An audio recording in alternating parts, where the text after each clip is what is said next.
Uccise l'ex moglie Mariarca Mennella con 5 coltellate a Musile di Piave nel 2017, oggi confermati in appello i 20 anni di carcere per l'ex marito Antonio Ascione. Oggi è trascorso un mese esatto dall'acqua alta eccezionale che ha colpito Venezia e le isole. Nelle immagini e interviste ripercorriamo insieme i giorni della devastazione. La leader di Fratelli d'Italia in mattinata si è recata a Castello, dove ha incontrato cittadini e negozianti ancora provati dall'acqua alta, il suo impegno per la città. Il patriarca di Venezia, Francesco Moraglia, si rivolge ai veneziani con un invito: le famiglie tornino a ripopolare il centro storico che continua a perdere abitanti. E oggi, ad un mese dall'acqua grande, ha approvato l'emendamento che stanzia 60 milioni per la salvaguardia di Venezia, della laguna e dei comuni contermini. Dalla tappa del Giro d'Italia all'arrivo in Vaticano, il sindaco di Santa Maria di Sala, Nicola Fragomeni, ricevuto nei giorni scorsi da Papa Francesco in Vaticano. Elisa Roma oggi a Mestre ha spento le sue prime 100 candeline, festeggiata da parenti e amici, e ai nostri microfoni il segreto di tanta longevità: non sposarsi mai. Buonasera e ben ritrovati con le notizie da Venezia e provincia. Lo avete sentito dai titoli in primo piano: il femminicidio di Mariarca Mennella. Oggi nella sentenza a porte chiuse in aula bunker a Mestre, confermati anche in appello i 20 anni di carcere per il suo assassino, l'ex marito Antonio Ascione, ma triplicati i risarcimenti per le parti civili. Quanto vale la vita di Mariarchetta Mennella, per tutti Mariarca, morta a 38 anni a Musile di Piave nel 2017 per mano dell'ex marito Antonio Ascione, 47 anni, che l'ha pugnalata a morte con 5 fendenti brandendo un coltello da cucina.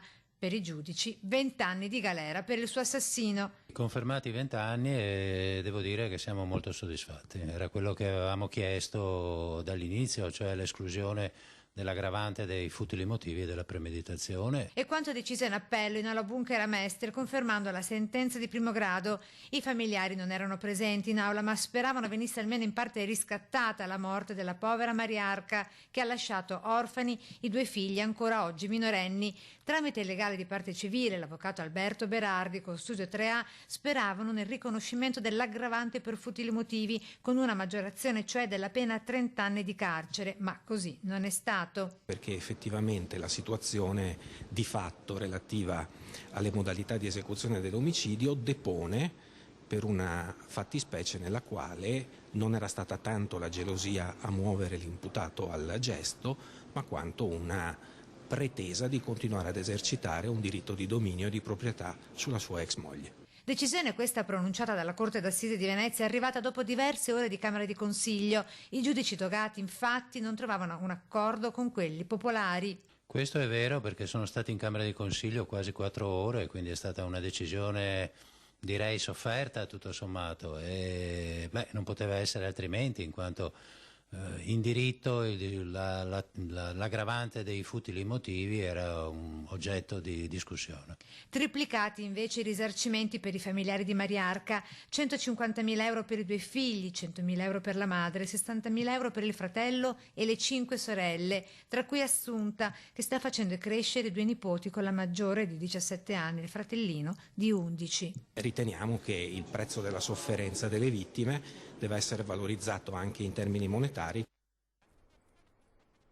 Un mese esatto dall'acqua alta eccezionale che ha colpito Venezia e le sue isole. Nel prossimo servizio ripercorriamo quella notte e i giorni seguenti che la nostra emittente ha seguito ora dopo ora nelle lunghe edizioni straordinarie.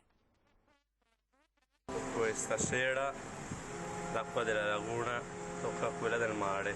Disastro. Questa è da Garibaldi, ok? Se un fiume riesce ad andare avanti con 90 kg che so, non riesce ad andare avanti, sono nascosto qua in caletta. Ci siete? Via, via! Via, via! Ci siete tutti? Via, via! 12 dicembre. dicembre, un mese dalla notte in cui l'alta marea ha toccato un picco di 187 centimetri, quasi come nel 66 quando arrivò a 194. Tutto è accaduto in un'ora quella sera e con la stessa velocità con cui è salita, l'acqua alta è anche scesa, provocando danni per oltre 1 miliardo di euro. Errori veramente incredibili che io sono 15 anni che lavoro in sala operativa, non ho mai visto, ma neanche nei casi di studio.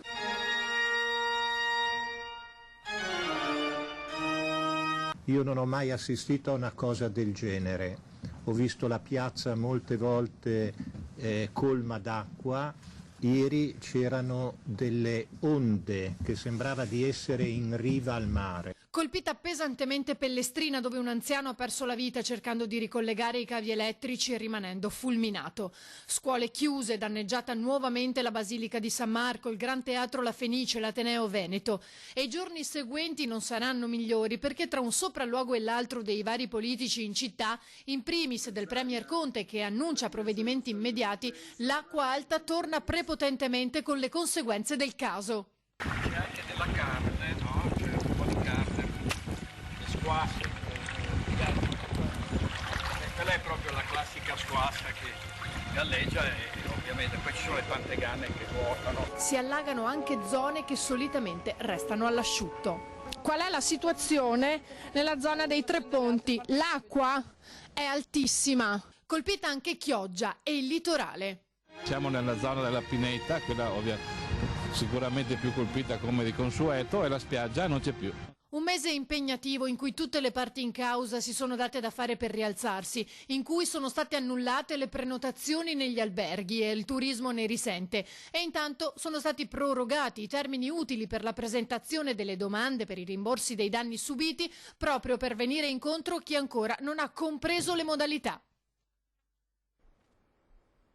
E oggi a Venezia è arrivata la leader di Fratelli d'Italia, Giorgia Meloni. A Castello ha incontrato cittadini e negozianti ancora provati dall'acqua alta. Ha ribadito l'impegno per la città e per le prossime elezioni regionali in Veneto, investiture e piena convergenza sul governatore uscente Luca Zaia.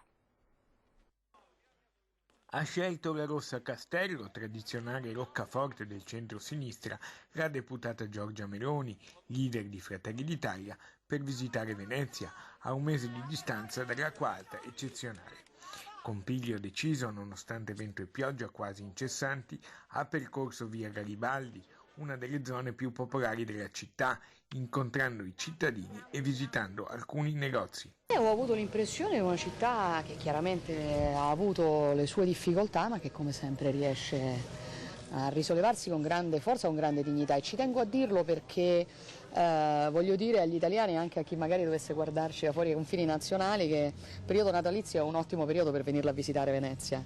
Questa è una città che non deve dare l'impressione appunto di essere insicura o di non essere pienamente nella possibilità di accogliere i tanti turisti.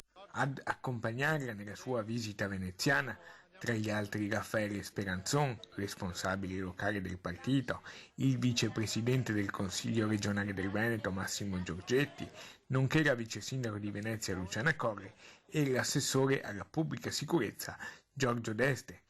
La Meloni ha così confermato l'impegno per la città.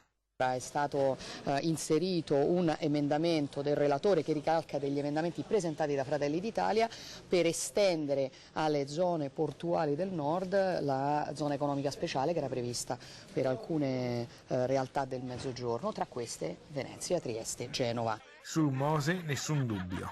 Penso che adesso l'unica cosa seria da fare sia finirlo in tempi più rapidi possibili e finirlo senza che ovviamente i costi lievitino ancora, perché troppe volte già i costi sono lievitati. L'esponente di Fratelli d'Italia, in vista delle prossime regionali, conferma il sostegno del partito al governatore uscente Luca Zaia. Un governatore uscente che ha ben lavorato e quindi insomma soprattutto in un'ottica di centrodestra unito non ci sarebbe da parte nostra ragione di discuterlo.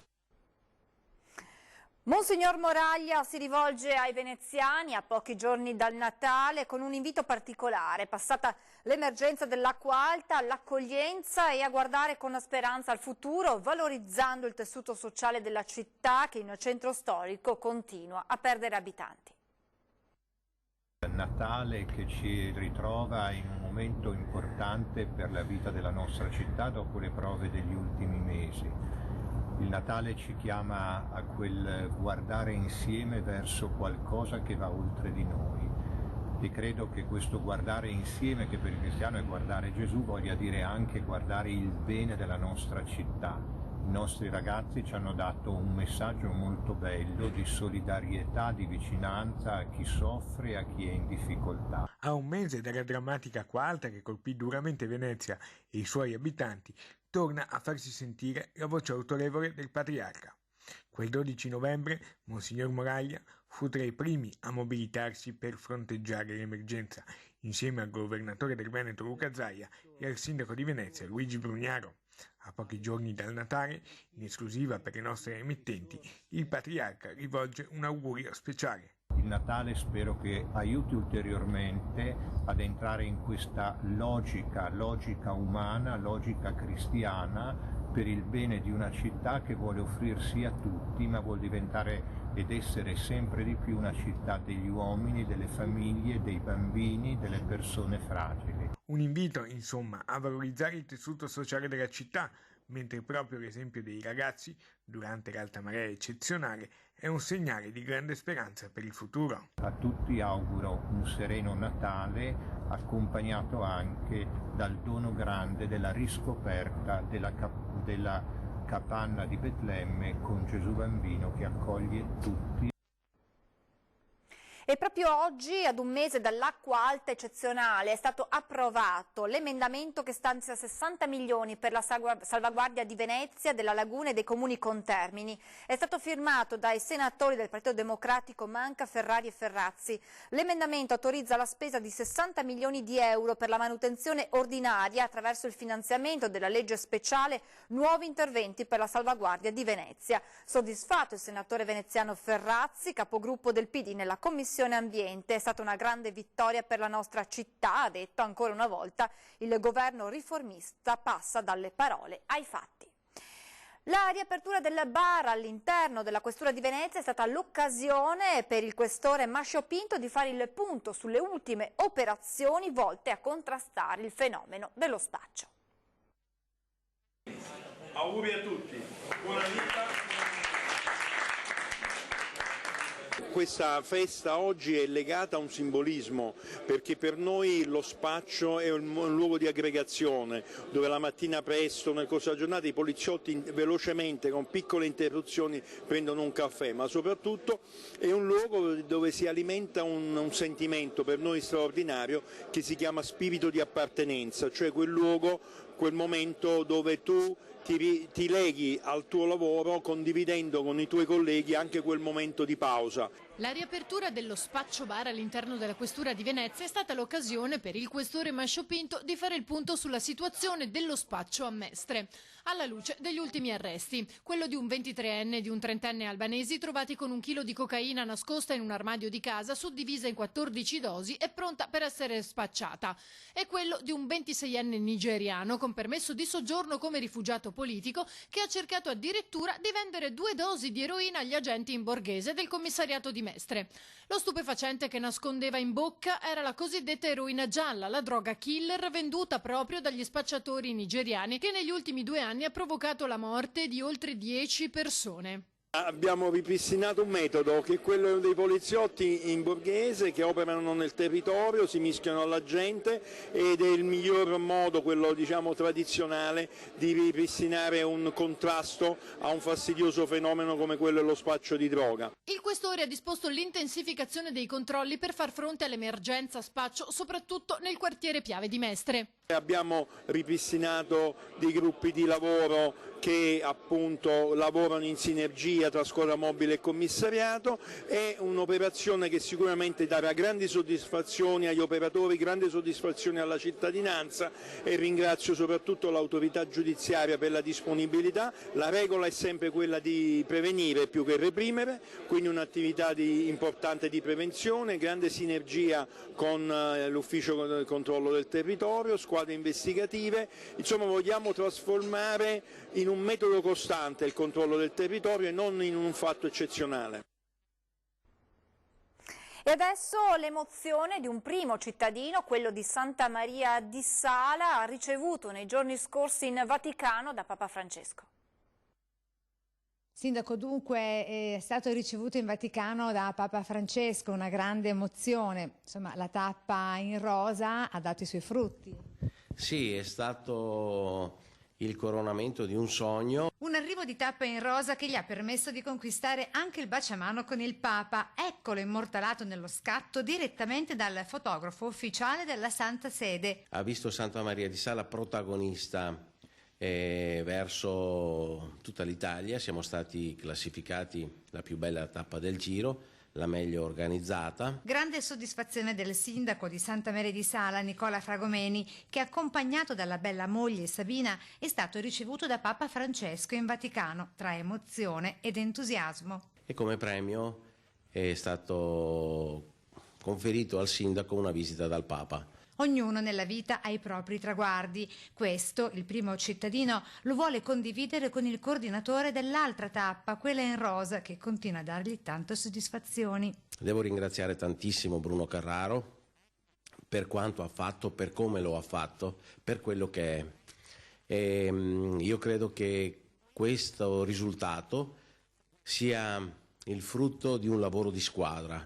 Tante persone, un comitato tappa meraviglioso che ha lavorato un anno intero tutte le sere con spirito di abnegazione, strappando il tempo alle proprie famiglie. Comune già al lavoro per il Giro in Rosa 2020. Una partenza di tappa, l'arrivo l'abbiamo già fatto questa volta, ma la partenza di tappa da Santa Maria di Sala non è mai successa. Potrebbe essere un obiettivo. Adesso ci fermiamo per qualche istante di pubblicità, tra poco.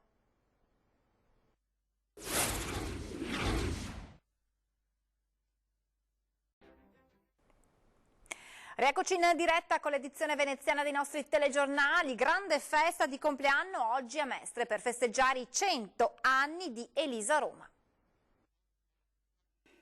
Il 12 del 1919.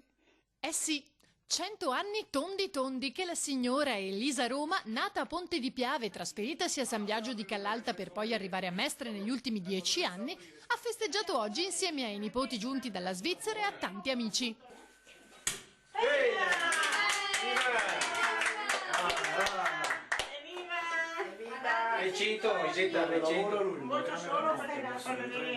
Sono contenta, tanto contenta. Riprendo tutta la mia vita e tutti i miei ricordi di tutti i miei amici, di tutti i miei compagni. E il primo amore che era tanto bello, questo ricordo. Ma se il primo amore non si scorda mai, nemmeno a 100 anni, un ricordo altrettanto vivo nella mente di Elisa sono gli anni della guerra. Della guerra, tanto. La guerra l'ho passata con tanta paura. Tanta paura. Con gli apparecchi sopra la casa. Tante cose. Quella è la cosa più brutta che ho passato. Elisa non si è mai sposata, ha convissuto con una persona che però ora non c'è più. Non si è mai persa d'animo e forse anche per questo è arrivata fino a qui. Tanti auguri di buon compleanno. Auguri! Auguroni! Vai, vai! Evviva i 100! Le pigotte dell'Unicef in vendita per beneficenza negli alberghi veneziani. L'AVA ha firmato con Unicef un accordo che durerà 3 anni. Obiettivo: finanziare l'istruzione scolastica per le bambine del Niger. Le famose bambole cucite dai volontari Unicef a Venezia vestono rubelli oppure indossano la divisa a righe dei gondolieri. I turisti degli alberghi veneziani potranno aderire alla campagna Adotta una pigotta grazie al protocollo d'intesa tra AVA e Unicef. Il ricavato dell'adozione delle pigotte viene finalizzato a un progetto che quest'anno è dare la possibilità alle bambine del Niger di andare a scuola, mediante costruzione di scuole, aule, materiale didattico, dal nostro personale UNICEF che è presente in Niger, e il 100% del ricavato delle adozioni va a questo progetto, non c'è nessuna spesa. Al 20° compleanno le Pigotte faranno così il giro d'Italia e del mondo. L'accordo AVA-UNICEF durerà 3 anni. Saranno esposte nelle portinerie degli hotel insieme al materiale informativo sulla campagna.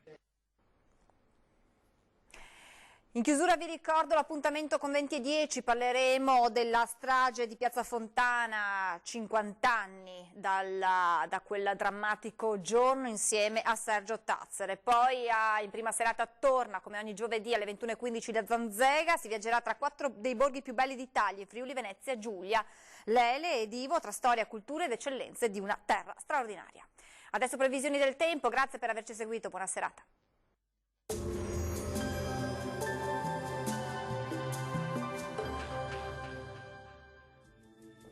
Bentrovati al meteo. Il passaggio della perturbazione raggiunge il suo culmine con tempo instabile e ancora con qualche possibile spruzzata di neve. Il dettaglio di venerdì 13 dicembre. Sul Veneto cielo molto nuvoloso, cadrà anche un po' di neve fino a fondovalle sulle zone montane, con episodi di neve mista a pioggia anche sull'entroterra pianeggiante, altrove precipitazioni. Temperature minime tra -4 e 2 gradi, massime tra 1 e 5 gradi circa. Ci spostiamo ora sul Friuli Venezia Giulia, dove sarà spiccatamente instabile con piogge diffuse e localmente anche forti. Temperature minime tra lo 0 e i 3 gradi, massime tra 4 e 8 gradi circa. Uno sguardo infine al Trentino Alto Adige, dove avremo fiocchi di neve anche qui fino a bassa quota e poi migliorerà. Temperature minime sotto 0, massime tra 1 e 2 gradi. Dal meteo per ora è tutto, arrivederci al prossimo aggiornamento.